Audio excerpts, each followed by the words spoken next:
সাংবাদিকের গায়ে কচ্ছর কেন? সাংবাদিকের গায়ে কচ্ছর কেন? সাংবাদিকের গায়ে কচ্ছর কেন মারা হলো? সাংবাদিকের গায়ে কচ্ছর কেন মারা হলো? সাংবাদিকের গায়ে কচ্ছর কেন মারা হলো?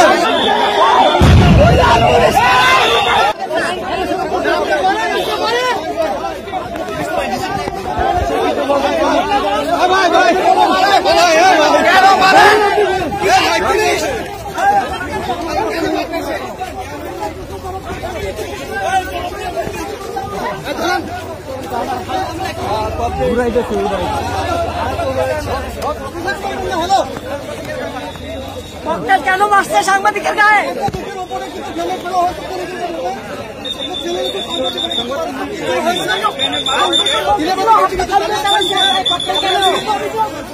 সাংবাদিকের গায়ে কচ্ছর কেন? সাংবাদিকের গায়ে কচ্ছর কেন? সাংবাদিকের গায়ে কচ্ছর কেন মারা হলো? সাংবাদিকের গায়ে কচ্ছর কেন মারা হলো? সাংবাদিকের গায়ে কচ্ছর কেন মারা হলো?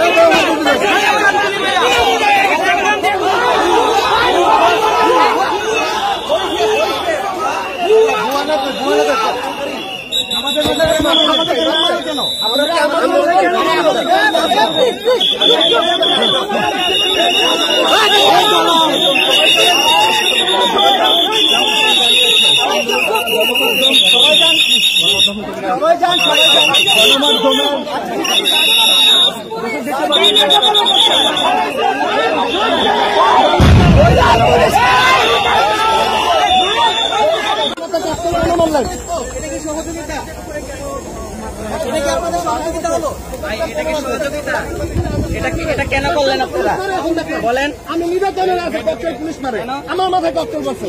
আমি শেষ করি জি বলেন। আমি শেষ করি জি। আমি শেষ না করে আপনার কথা বলুন। আপনারা যেভাবে তাদেরকে ঘিরে রেখেছেন, কারণ এই জায়গাটাতে তো বিশ্ববিদ্যালয় কর্তৃপক্ষের পরিষ্কার নির্দেশনা আছে যে এখানে কোনো ছাত্র আসবে না, এবং তাদের সঙ্গে আপনারা দেখেছেন, শুরু থেকেই দেখেছেন যে তাদেরকে আমরা রিকোয়েস্ট করছি যে ভাই আপনারা চলে যান, ওই অঞ্চলে যান, এখানে আসবেন না। এটা বিশ্ববিদ্যালয় কর্তৃপক্ষের নির্দেশনা। তো সেটি আমরা এনশিওর করতে গিয়ে আপনারা যখন তাদেরকে ঘিরে ধরে রেখেছেন, তখন তো আমাদের পুলিশকেও আপনারা ওখানে ঢুকতে দিচ্ছেন। আমরা ঘিরে রাখি, এটা আমাদের দায়িত্ব পালন করছি। কথা যদি একজন একজন করে বলা হয় তাহলে উত্তরটা দিতে ভালো হবে।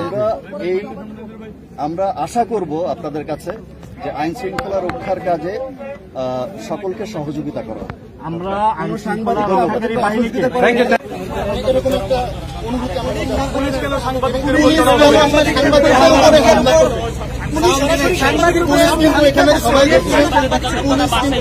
সাংবাদিকদের উপরে হামলা করছে এবং এখান থেকে ঠেলতে ঠেলতে ও পর্যন্ত নিয়ে গেছে।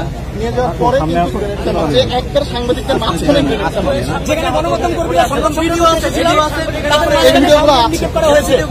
সাংবাদিকের গায়ে সাংবাদিকদের যেখানে ছিল ওখানে পুলিশ আপনারা সবাই জানেন এখানে সাউন্ড গ্রেনেড মারার মতো কোনো পরিস্থিতি এখানে তৈরি হয়নি।